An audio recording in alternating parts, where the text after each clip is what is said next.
In this video, I'll show you exactly how to build a profitable art business that generates $10,000 per month as an introvert in 2025, without an audience, marketing budget, or uncomfortable self-promotion. You'll learn a proven framework with specific strategies for selling original art, digital products, and online courses, using multiple income streams that align with your personality. By the end of this video, that voice inside your head saying you can't make money from your art will be silenced forever. Society has conditioned us to believe that successful artists must be extroverts, have a massive social media following, go viral, or compromise their authentic voice to succeed financially. This belief isn't just discouraging, it's actually destructive. It's keeping talented, introverted artists trapped in day jobs they hate, having their creativity suffocated by fluorescent lights and pointless meetings. This leaves you with an impossible choice: authentic expression or financial stability. Be true to yourself or pay your rent. But here's the truth. The starving artist path doesn't need to be your reality in 2025. The traditional gatekeepers, those gallery walls and publishing houses, have been replaced by tools designed specifically for creator businesses. Here's what most people miss. Introverted artists can thrive financially without massive audiences. Throughout this video, I'll share the story of Danny Gregory, who went from burned-out advertising executive to a founder of a six-figure online art school with over 400K subscribers, all while maintaining his authentic teaching approach. When Danny started Sketchbook School in 2014, he had no formal art training and no massive social following. Despite being naturally introverted, he built a six-figure art business by focusing on authenticity and genuine value rather than flashy marketing or viral content. I feel like if you do what you're passionate about, and you work hard at it, and you do it to help people, you'll make a living out of it. I'll also share examples from other successful introverted artists, like May Pak, who makes between $150,000 and $180,000 annually, selling polymer clay jewelry through her Shopify store and Etsy. We'll look at Tammy Din of Uncomfy Studio, who battled extreme shyness to build a profitable business while still a full-time graphic design student, and now brings in around $8,000 monthly from her shop, plus another $2,000 from social media and brand deals. And we'll examine Kelsey Rodriguez, who created multiple income streams through strategic content creation and digital products without an overwhelming social media presence.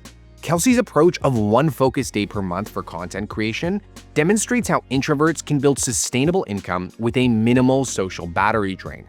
These diverse examples prove that there are many paths to success as an artist entrepreneur. Let's dive into the first step of building your profitable art business. Picture your perfect business day. Are you quietly creating in the studio, shipping out packages once per week? Are you teaching a small online workshop to engage students? Or are you selling your prints while you sleep? Each path feels different. Each path can lead to profit, but only one path will feel like it was designed for you. Different art styles and personality types naturally lend themselves to specific business models. Take May Pak's story. She initially tried high-visibility marketing tactics that drained her energy until she discovered a business model aligned with her introverted nature. By spreading out her income across a Shopify store, Etsy, wholesale partnerships, and online courses, she's built a six-figure business that works with her personality, not against it.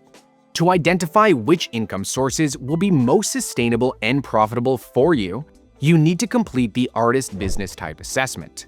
This will help you identify your optimal business model based on your art medium and style, your artist subtype, your energy preservation needs, and your time availability.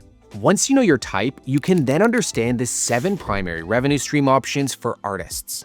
Each of these streams needs to be evaluated against criteria, including alignment with your artistic style, compatibility with your lifestyle preferences, startup costs, time investment versus income potential, and scalability. Think of May Pak's approach. She doesn't just sell polymer clay food jewelry through her Shopify store and Etsy. She also sells wholesale to retail stores at a 50% discount, which creates predictable bulk orders. And she also teaches online courses through her Creative Hive platform.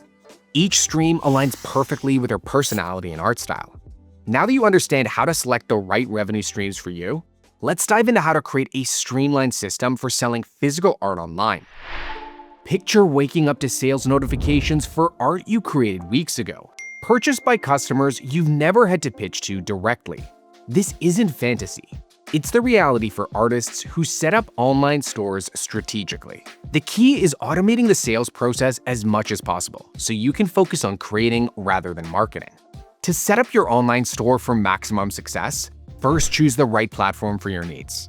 Shopify is recommended for selling physical artwork and products when you want complete control and professional presentation. Artist marketplaces like Etsy and Saatchi provide built-in traffic. Print-on-demand services like Printful and Guten offer passive income opportunities. Next, set up your store for maximum conversion by creating compelling product descriptions that tell the story behind your work. Use high-quality, consistent product photography, and implement tier pricing strategies with specific price points. Entry-level products should be between $15 and $45. This includes small prints, stickers, and digital downloads. Mid-range products should be between $50 and $150, and this includes larger prints and small originals. Premium offerings should be above $200, and this includes large originals and commissioned pieces. Stores with tiered pricing strategies have way higher average customer values than those with uniform pricing. For many artists, prints actually tend to be the highest profit margin items in the entire shop. The third key element is automating your fulfillment process. Connect with print-on-demand services for reproductions. Develop a batch shipping system for your original works. Create templates for all your customer communications, and then set up an inventory management system. Artists who batch their shipping to 1 to 2 days per week save tons of time compared to those who ship daily, and it doesn't affect customer satisfaction.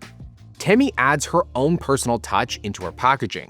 She includes handwritten thank you cards with each order, and this creates a meaningful connection with customers without much extra effort. Finally, consider adding commissions as the cherry on top, but it shouldn't be your primary focus. Why? Because commissions have you focused on creating someone else's vision, and I bet you got into art to focus on your own. It also requires a lot of back and forth communication and logistics. Create a dedicated section on your website with clear commission terms. Limit availability to avoid being overwhelmed and to also drive up value with scarcity. For commissions, you absolutely must take a deposit before starting your creation, and it protects your time and energy.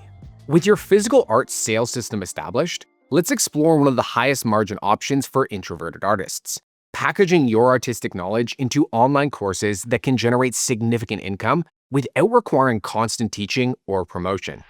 Digital courses typically have profit margins between 70 to 85%, significantly higher than physical products or service-based offerings. This income stream often becomes the cornerstone of businesses doing over $10K a month. Danny's first course launched to just a small group of engaged followers, not millions of subscribers.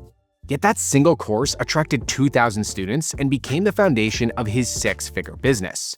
We put it out there and we had about 2,000 people signed up right away. And I thought, wow, this is pretty amazing that we've gotten all these people to be willing to pay for this online course with us.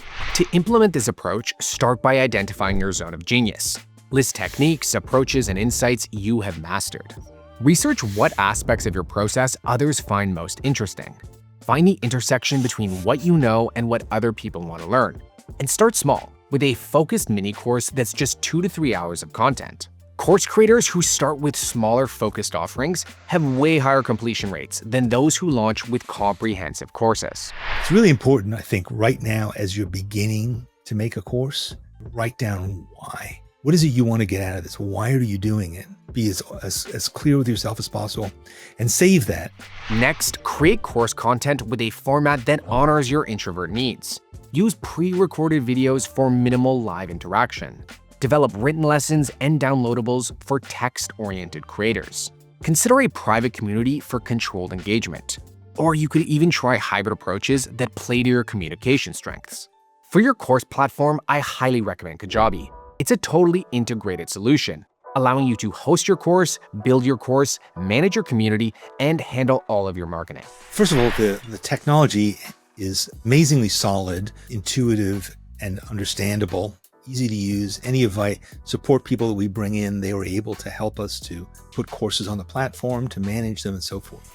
Before investing months in creating a comprehensive course, validate your concept with a pilot version at a reduced price. Gather testimonials and case studies from early students.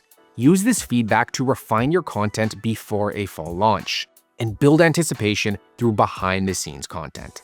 Danny's most popular course, How to Draw Without Talent, was intentionally priced low to build trust with his students. We knew that if we had given people a chance to actually learn how to draw, that we would form a bond with them that we could then use to sell other things to them.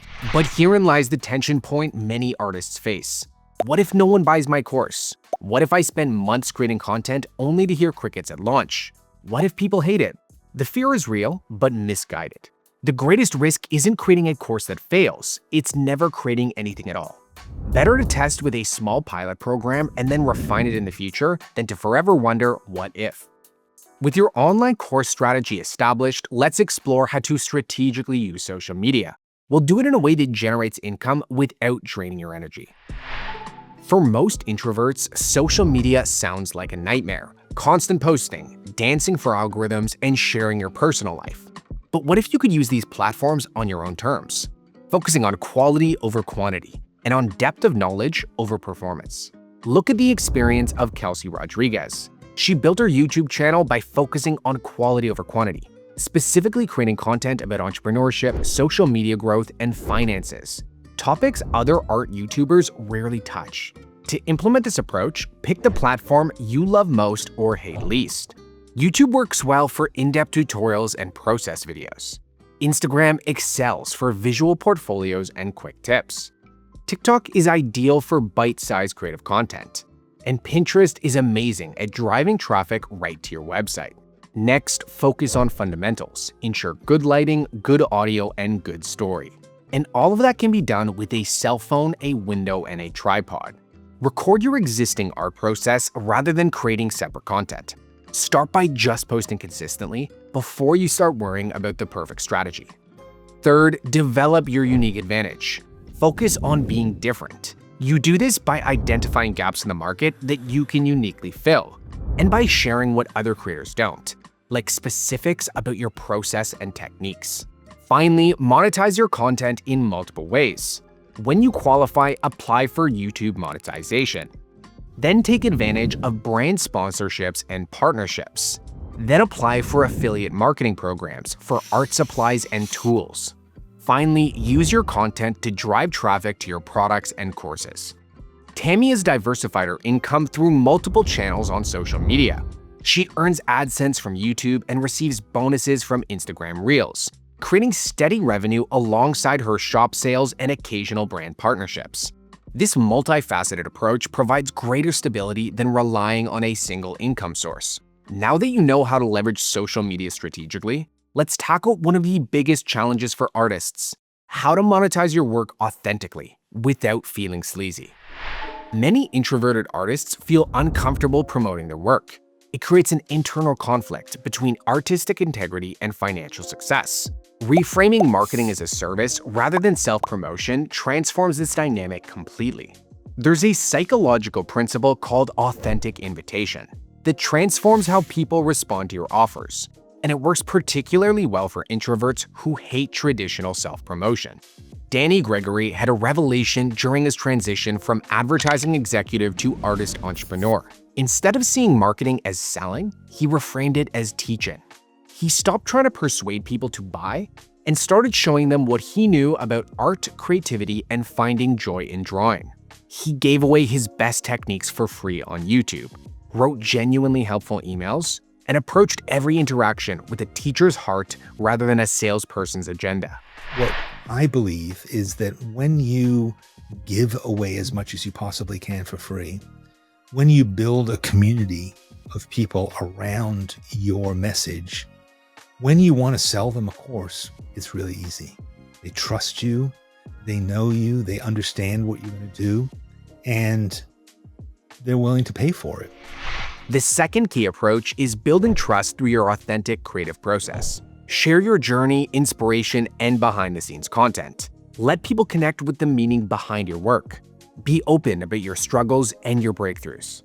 Process content that shows how art is created generates significantly higher engagement than just showing the finished product. From the very beginning, I didn't really care about how to draw well, or what am I going to do as an artist, or am I going to sell my drawings, or should I frame? I didn't care about any of that. All I cared was, when I'm doing this, I feel good. The third strategy is creating a true fans approach. Focus on building 100 to 1,000 dedicated supporters rather than mass appeal.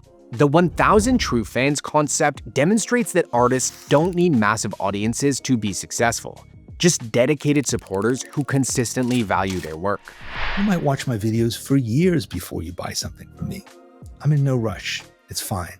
I'm trying to build a business that will sustain for a long time. And, that's how you do it, is not by forcing people, not by hustling people. It's by welcoming them and gaining trust with them. These marketing principles sound promising, but do they actually work in practice? Let's get concrete by examining exactly how to apply them to make your first $1,000, the critical milestone that proves your business model is viable. To make your first 1K, start by creating a minimum viable offering. That's one simple focused product or service that you can deliver excellently. Price it strategically for quick sales. Usually between $50 to $200 works well for most artists. Use these pricing formulas to ensure profitability. Artists who start with a single focused offering achieve profitability way faster than those who launch multiple products all at once. Now, build anticipation with 3 to 5 pieces of content before launch. Danny and his co-founder began with just one 6-week course called Beginning. They didn't build a complex platform. They simply announced the idea on social media, built excitement by sharing the development process, and gathered about 2,000 signups before launch. This approach allowed them to validate demand before investing into course creation. Next, tap into your existing network. Announce your offering to them, giving them an early adopter discount for quick validation and some quick sales. Then ask those satisfied customers for specific referrals. Then over-deliver on your first sales. Add in unexpected bonuses or personal touches. You can even create a referral program for early customers. And we always say to people, look, if you want your money back, fine. We don't care about that. We always give you your money back. Part of it is just using your community as a fun thing. With the formula for making your first $1,000 established, let's bring everything together and create a comprehensive system for scaling to 10 and 20K months. Imagine waking up to discover that while you were sleeping, your art business generated income through 5 different channels: course enrollments, art sales, print sales, AdSense, commissions, and even more. Your systems are selling while you sleep. For sustainable 10K months, most successful artists have businesses that look like this. One core revenue stream that contributes 50 to 60% of their income. 2 to 3 complementary streams that provide an additional 30 to 40% of their income. And then they'll add in one experimental revenue stream that generates 10 to 20% of their income. To build a similar ecosystem, start by building a sustainable content system. Develop a content calendar aligned with your energy levels.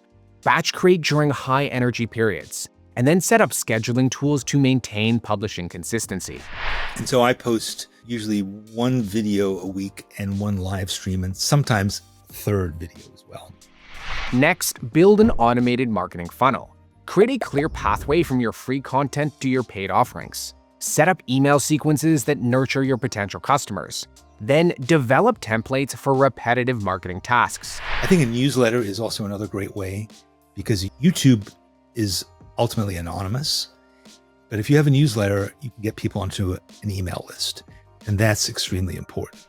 The third key system is designing a streamlined customer experience. Map out the ideal customer journey from first touch to repeat purchase. Next, create standard operating procedures for fulfillment. We spend a lot of time and energy on customer service. It's something that you can't take for granted, because if you don't provide that, then people's entire experience of the product is compromised. Fourth, develop complementary income streams that all work together. Identify offerings at different price points. For example, if you're an artist that specializes in bold abstract canvases, you can sell affordable prints, periodically release original artworks in online auctions, host an online course on your intuitive painting methods, and share step-by-step videos for ad revenue. Each painting session becomes content for every platform, creating a consistent system that markets your prints, originals, and courses all at once. Finally, establish energy management protocols. Identify your optimal creation times and environments. Schedule regular periods for deep work and rest. Create boundaries to protect your creative energy. Take risks and iterate. Try something out. If it doesn't work, people don't like it, change it. Doesn't mean that you failed. It means that you learned something. Most art businesses make 3 to 5 mistakes before failing. These mistakes aren't just about business tactics. They often stem from mindset issues, energy mismanagement, and misaligned expectations. The first major mistake is trying to be everywhere all at once. Focus on mastering one platform before you expand. I recommend you start on YouTube because you will earn way more of your audience's attention and trust with long-form videos. And that goes a long way to making sales. Long-form videos also give you the opportunity to make more ad revenue. And then you can cut those long videos into YouTube Shorts. The second critical mistake is undercharging. Calculate your hourly rate, including all your business activities. Understand the psychology of pricing and perceived value. And make sure you start with sustainable prices rather than building up. Underpriced work is often valued way less by people, regardless of its quality. It's as if your price tag is whispering to potential buyers about how little you think your art, prints, and online courses are worth. What we found is that the less somebody pays, often the more of a pain in the ass they are. The third mistake is building without validation. Test concepts with small experiments before major investments. Gather feedback from actual customers, not just your friends, and use pre-sales to validate course ideas. The fourth mistake is neglecting systems and processes. Create templates for repeated tasks right from the beginning. Document your workflows even when you're the only team member, and then set up automation for all your repetitive tasks. Even as a solo business owner, Tammy implemented organizational systems right from the start. She tracked her inventory with spreadsheets and even established a stock-keeping unit system. Practices that seemed unnecessary initially, but proved really valuable as her business grew. These foundations created a structure that supported her expansion without overwhelming her. The fifth and perhaps most devastating mistake is losing your authentic voice. Resist pressure to copy other successful artists' styles and approaches.